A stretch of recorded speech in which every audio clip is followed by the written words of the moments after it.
Oh, to hell with it. Reaching up, he touched the tip of his finger to her lower lip. Her mouth opened on a soft gasp and he dipped his head until only a breath separated them. The second I saw you, I wondered what you'd taste like. If you'd rather me not find out, can you say something? Lena blinked. Wow. Her brain had just gone completely blank. Is that a back off? He asked. No. No, I don't think so. Good.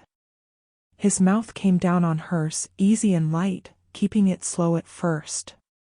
She opened for him and shuddered as he traced his tongue along her lower lip.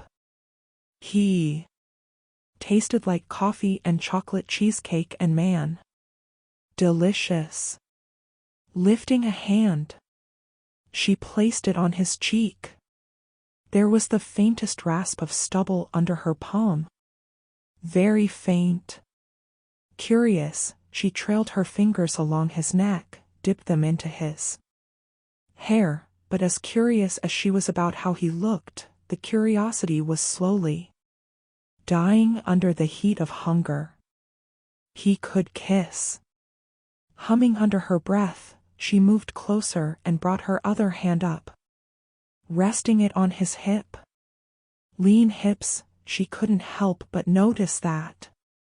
And the body she pressed against was also lean, long and lean.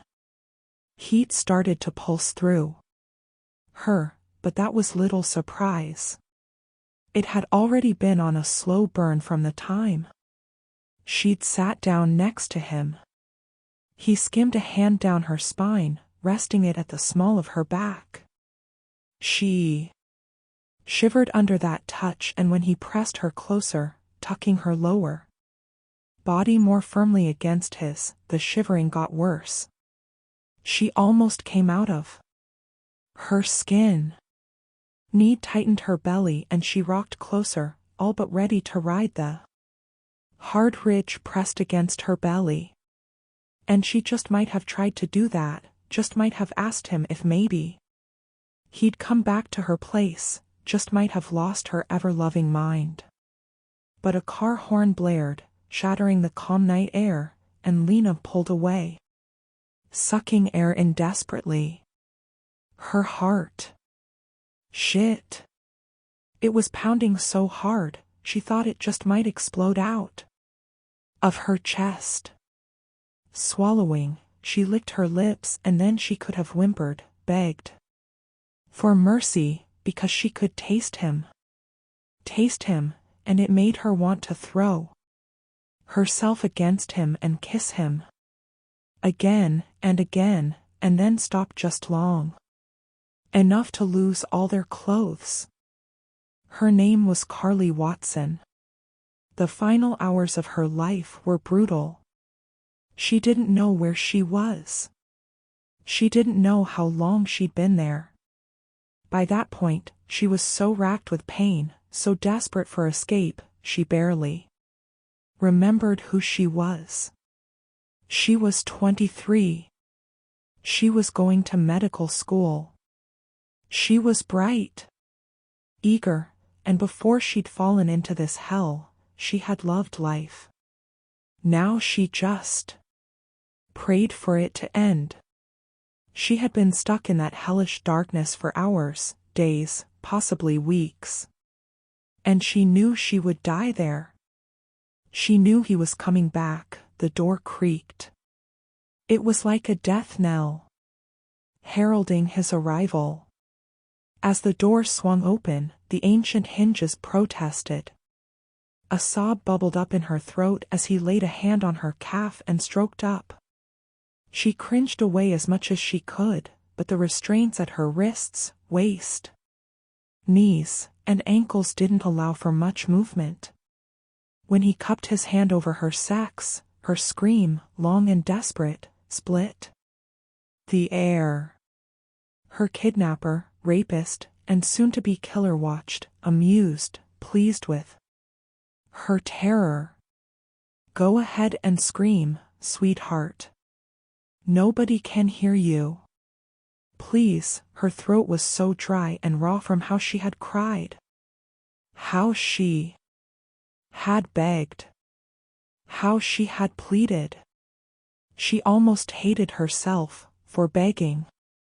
For giving him that pleasure. Some part of her just wasn't ready to accept the truth. Wasn't ready to give up. Even though, in her heart, she knew it was useless. Just let me go. Please let me go. I won't tell anybody, I swear. He sighed. It was a sigh of long-suffering patience, the one a parent might give a child. He even patted her shoulder as he murmured, "Yes, I'm sure you won't." A loud sound rasped through the air and she whimpered as she recognized it. A zipper. He was getting undressed. No, no, no. Hysterical panic tore through her and she started to scream. He raped her again. Her voice gave out long before she was able to escape inside herself. This time, though, her escape was final. She had retreated somewhere deep. Inside herself, somewhere where pain didn't exist, where terror didn't exist. When he ended her life, she never even knew she was already gone. Her name was Carly Watson. It was a lovely day, the kind of day you just didn't get too often. The air was warm and mild, with clear sunshine beaming down. A soft breeze drifted by. Under the trees, it was just a bit cooler. The perfect sort of day for a walk. At least, Lena Riddle would have thought so. But halfway through, her dog started getting anxious. Puck didn't do anxious. Not in the 4 years she'd had him. But there he was, pulling against his leash, like he was determined not to let her take their normal route through the woods. Come on, Puck. You wanted to go for a walk, remember? She tried to take another step, but the big yellow retriever sat down. He wasn't going to move an inch. Just then, faintly, oh so very faintly, she heard something. Puck growled. Hush, she murmured, reaching down and resting a hand on his head. He had his hackles up, his entire body braced and tensed. Easy, boy. Just take it easy. Standing in the middle of the trail, with her head cocked, she listened. The faint breeze that had been blowing all day abruptly died, and all those faint sounds of life she could always hear in the woods faded down to nothingness. A heartbeat passed, then another. It was utterly silent. Then it came again. Something muffled. Faint.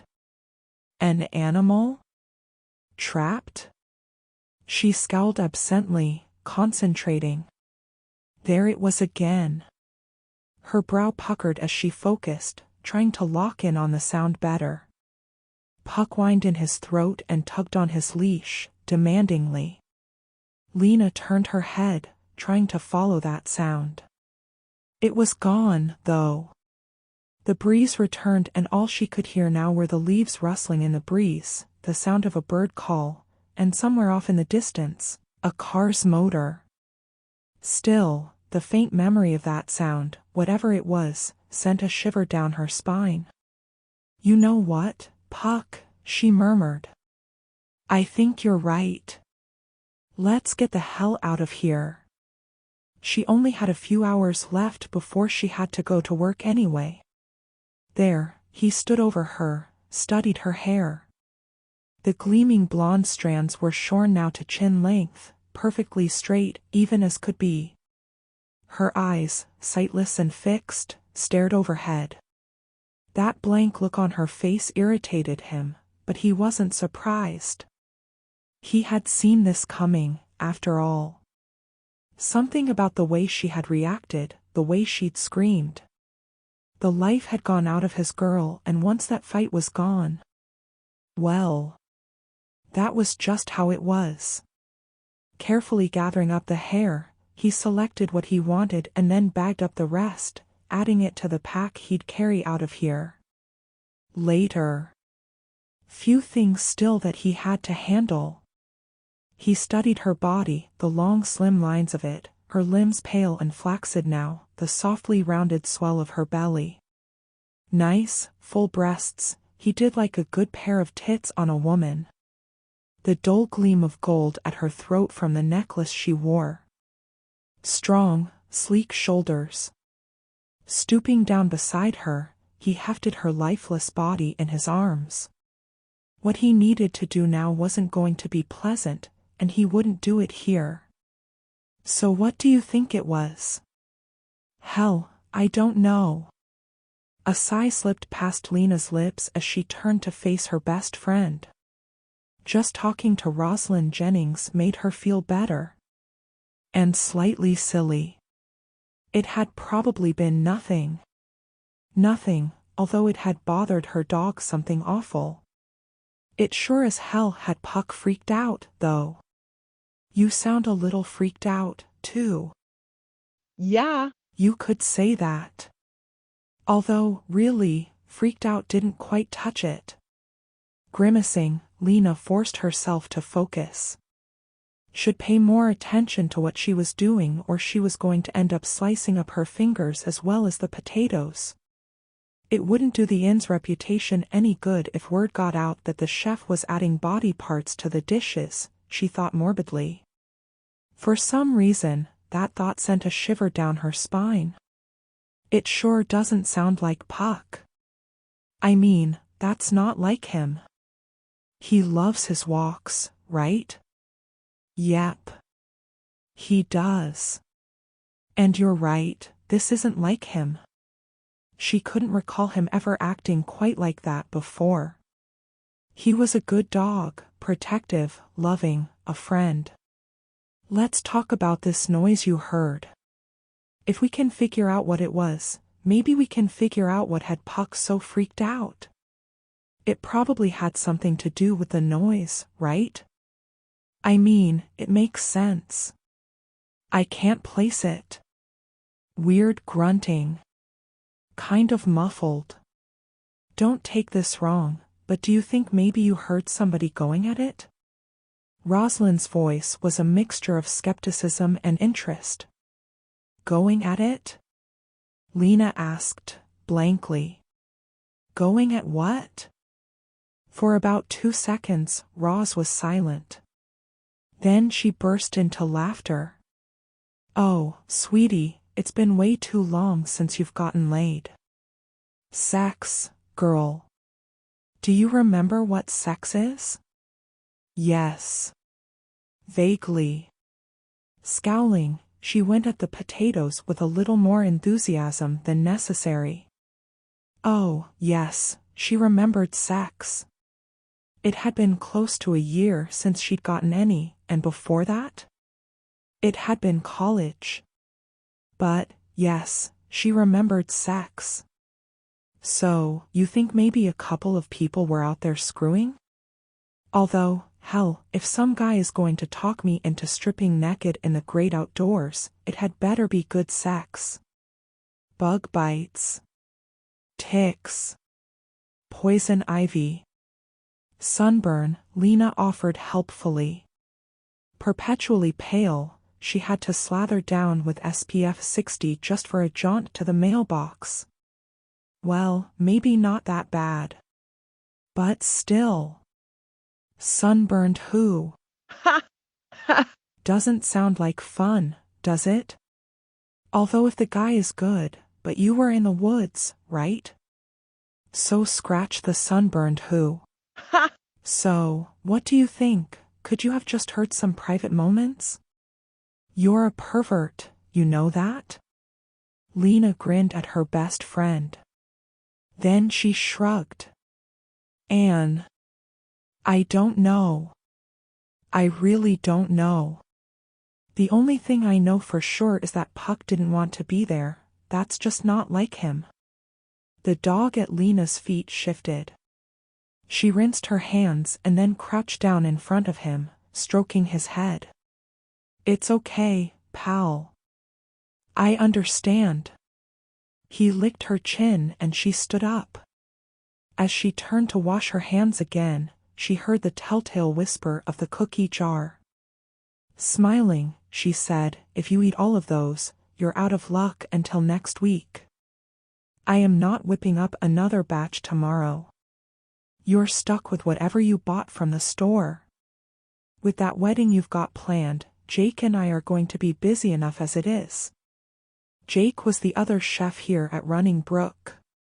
They split the week, Jake working Monday through Wednesday and Lena working Thursday through Saturday. They traded off on Sundays, but with the wedding they had going on tomorrow, they both needed to be here. That wedding, Roz muttered around a mouthful of cookie. Hell, that wedding is why I need the cookie, and store-bought isn't going to hold me right now, sweetie. I need the real stuff. Good stuff. Shit.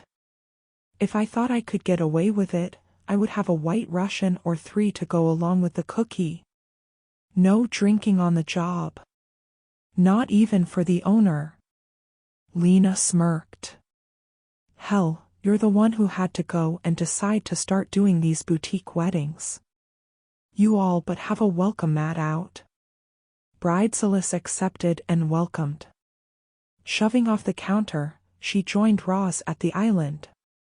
Gimme one of those before you eat them all. Roz pushed a cookie into her hand and Lena bit down.